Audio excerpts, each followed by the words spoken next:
ఇక ఈ వారం కన్యారాశి వారి ఫలితాలని పరిశీలించి చూస్తే గురువు నవమంలో ఉన్నాడు, శని ద్వితీయంలో ఉన్నాడు, రాహు తృతీయంలో ఉన్నాడు, కేతువు నవమంలో ఉన్నాడు.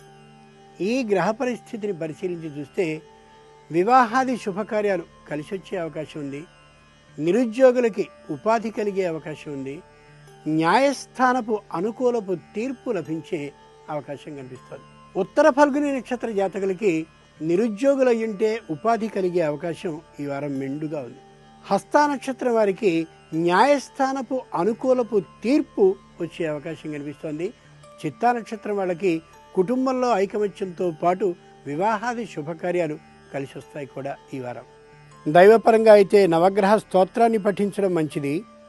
సేవాపరంగా అయితే గుడికి వెళ్ళి అభిషేకం నిమిత్తం ఆవు పాలని ఇయ్యడం మంచిది. ఇక ఈ వారం ఈ రాశివారు రుణాలను ఏమాత్రం మిగల్చకుండా తీర్చేందుకు సరైన ప్రణాళికలని ఏర్పాటు చేసుకోవాలి.